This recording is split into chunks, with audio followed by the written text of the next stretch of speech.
Well, the former two-time heavyweight world champion Anthony Joshua spoke to talkSPORT's John Jackson over the weekend in Monaco at the Formula E event and confirmed to talkSPORT that he'll be back in the UK fighting at Wembley in September. Wembley Stadium, this is what I'm being told.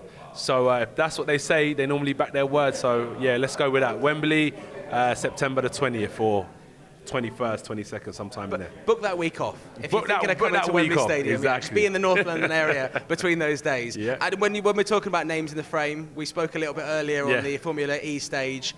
3 names in the frame. So what they've got on June the 1st, in Saudi Arabia, they've got the 5 versus 5 card.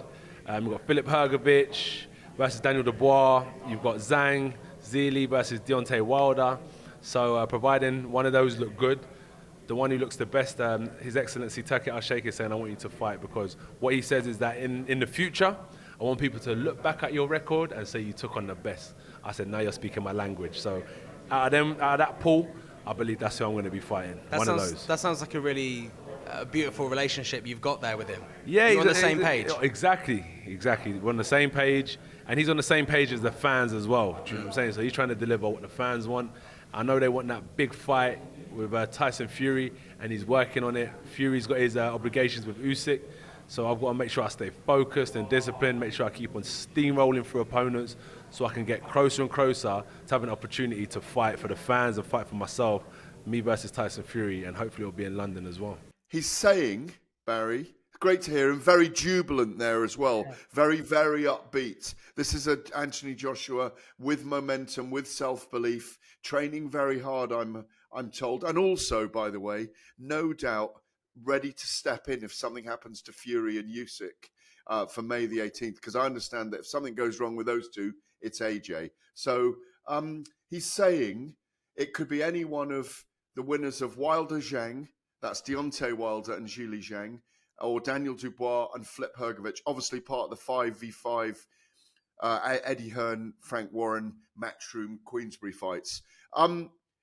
For me, and this is just my opinion and what I've heard behind the scenes, they're very much targeting the winner of Filip Hrgović and Daniel Dubois, because the mandatory or even the IBF belt might be on the line at that point. Yeah, and he wants to be a world champion again, a 3-time world champion. And of course, and you would take that fight. I think that's a winnable fight for him as well. Let's not forget that. I do think that. I think Dubois. That would be an interesting fight. Dubois, coming off a good win against Jarrell Miller, but still think that Joshua could have the firepower to break his heart again. And I think Hrgović, who's a real talent, does fight at one pace. So I think, and Josh has shown that he can mix the paces. So, but we still want to see the Wilder fight. That's the fight we've wanted to see for such a long time. And Wilder needs to show us something more than he did against Joe Parker, of course. And Zhang might be, Zhang's funny, see, because Zhang is like the perfect opponent in the box and the worst opponent in the box, all in one package. He really is. He has no engine. For 6 rounds, he's the worst to box, it looks like. Well, I think for 20 seconds of every round, he's the worst to get in the air. He's horrific, but he has no sustainability in any round to throw more than 15 punches. But he's 40 and 21 stone. Yeah, but I know, but still, like when every time he hit Joe Parker, it was fantastic. But every time he hit Joe Parker, he hurt him. But like, what if you can't break their heart, which he couldn't with Joe Parker? Then you get outboxed all the time. And I think with Joshua now, with Joshua's power as well, Zhang might walk on the shot. So it's interesting to see how that plays out. But I do agree with you. I think ultimately, if given the choice, he'll go for that world title shot. Anthony Joshua, he really will. See the way I see it playing out is, obviously it's all dependent on what happens on May the 18th when Fury and Usyk fight for the undisputed title. I think it's going to be a really close, cagey chess match. Yeah.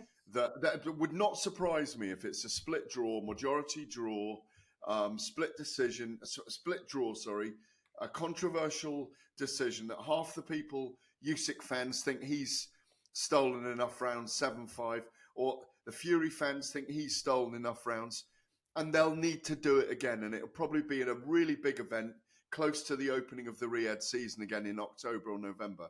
If that happens, I can see Joshua having the Flip Hrgovic fight in the winter or in the late summer, or the Dubois fight. Both of those work at Wembley, I think, as a big event. So that gets you 60,000. Then you think of the undercard that you might put together. They can put whoever they want there. They can do a 5v5. They can put Wardley and Clark on there in a rematch if they really want to buy that. They can put Ben and Eubank on there if they really want to and find a way around licensing. They can put an enormous card together that will sell. It will simply sell. We might even have a Taylor Catterall rematch on there at that point. If that's a brilliant second fight, they might have the trilogy. There's so many options now. We used to talk about these things in dreamland, and now they're possible. So if Joshua fights in September and say beats Flip Hrgovic, and Fury and Usyk do box again in November, and they complete the two chapters, Joshua's going to need an opponent for a little bit later in the year, and then I think that's where Wilder comes in if he's beaten Zhang. In my view, I think that's how it plays out, and then we get Fury or Usyk and Joshua in probably, I don't know, February next year. Yeah, it'd be nice to see. I think that the dates are showing means that everyone's boxing regular, and I think that's another thing that we have to be happy for about the Saudi Arabian involvement, is that people, these bigger names, so certainly in the heavyweight division, are boxing regular. So that's important. And Joseph Parker have shown when you're busy, how much better you are. Okay, it shortens your lifespan in the sport, but you're boxing regular, you're going to earn bigger money and get out quicker when you're younger and fresher. Let's look at it that way. And so I do think that boxing regular is better for the sport, because then you get the fights made quicker. There's no hold up. I'm not a fan of rematch clauses, because they do hold up, especially for title fights, because they guaranteed rematch clauses hold up other people's opportunities to box for the title, holds up careers all the way down the line.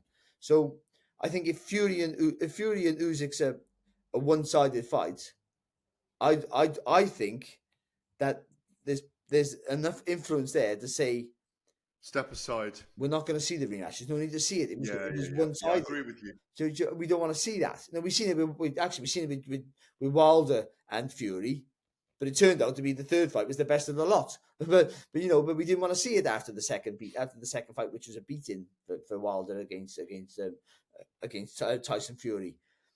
But it's great to see all these fights in the mix. And by the way, Joshua sells out Wembley now. Whoever he fights, he always did. Exactly. And there was a lull where maybe he wouldn't have done that maybe 18 months ago, a year ago. But now I think he's back.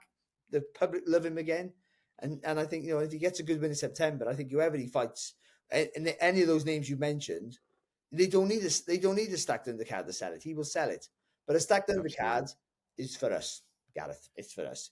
It's for us to go crazy about and be all geeky about who's fighting who and what a great night it's going to be, and yeah, it's a magical time. It really is. Absolutely. Well, obviously, as you rightly mentioned there, that he sells out Wembley. His last two fights were at the O2, which is a sign of him having to rebuild.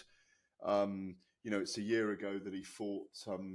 Was it Franklin at the O2, and then he fought Hellenius at the O2, and they weren't big events, and there was kind of great speculation around where he was mentally. But as you say, you rightly mentioned Joseph Parker, and obviously there was that brilliant call out the other day from Joseph Parker to Dillian Whyte. Again, there's a fight that works on an undercard at Wembley or over in Saudi or as a standalone on its own. That could go to the O2 again. I think Joseph Parker's in a different place. Like you say, that victory in March, but no, sorry, it was December, wasn't it, when he fought Wilder? 5 fights in 13 months or whatever it was, 15 months. Great momentum. Same as Joshua, 4 wins in 11 months. Brilliant for him.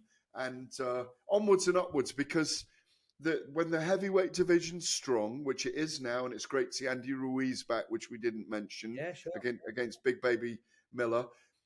When we know who the top 20 heavyweights are in the world, and everyone's discussing who they are, and you can take the top 4 away, which is probably Fury, Usyk, Joshua, Parker at the moment, take the other 16, pull out 8 fights, any of them can fight any of them. Frank Sanchez, for me, is a dark horse in the division as well. He could be one of the next rising stars. It might be Flip Hrgovic, it might be Jared Anderson, but at least we know, and the general public are getting to know now who the top 20 heavyweights are in the world. And when heavyweight boxing's strong, it all filters down for me.